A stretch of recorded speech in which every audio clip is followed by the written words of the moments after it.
Tantric tradition maps a specific path for spiritual progression, and at its peak sits a practice requiring the total removal of every physical barrier. This is Digambar sadhana. The word itself breaks down into dik, meaning directions, and ambar, meaning clothing. The practitioner literally wears the directions of the universe.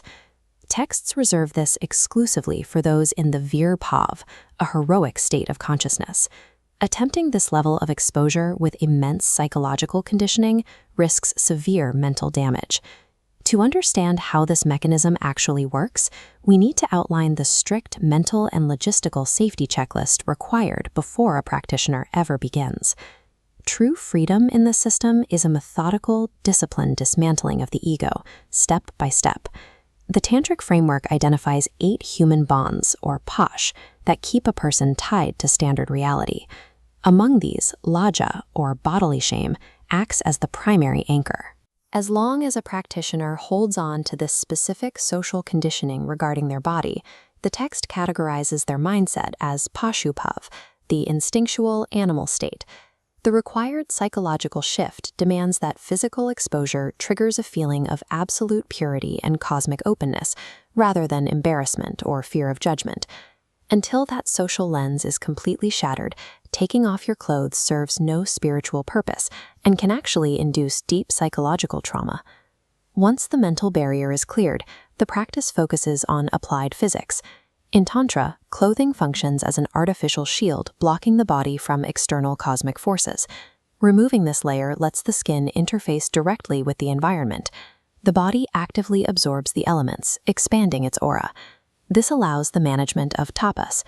During Kundalini awakening, the body generates immense heat. An unblocked surface lets this energy stabilize and radiate safely. Operating in the Digambar state provides the required physical bandwidth to survive this internal heat. It acts as a strict energetic necessity. The next phase requires spiritual mimicry. The seeker has to adopt the exact mental framework of the divine archetypes who naturally exist in the Digambar state. Lord Shiva in his Agor aspect and Mother Kali serve as the perfect models. They represent reality in its most raw, unfiltered condition. Emulating their form pushes the practitioner toward Advaita, or non-duality. By matching the deity externally, the mind is forced to dismantle the concepts of I and my body. This mindset is then tested in its ultimate proving ground, the shamshan, or cremation ground. Standing exposed among the dead forces the realization that you were born empty-handed, and you will leave the exact same way. Facing the certainty of death without a single layer of protection systematically burns away the final traces of the ego and the fear of mortality. Because the psychological stakes are this high, failing to implement strict physical boundaries turns a sacred methodology into a fast track for severe mental damage. Let's look at the parameters. Rule 1 is absolute isolation. The texts mandate environments completely devoid of the human gaze, typically deep wilderness or isolated cremation grounds. Rule 2 is complete mental purity. Any lingering trace of exhibitionism, inflated ego, or physical lust during this exposure will immediately short-circuit the practice and ruin the seeker's mind. Rule 3 is the guru's command. Attempting this independently is strictly forbidden. The texts compare this specific path to Asidara Frat. You are walking on the blade of a sword, and one misstep is fatal.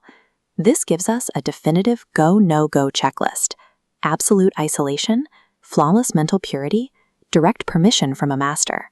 If you are studying this system, your only authorized next step is to locate an initiated guru who can assess your psychological readiness.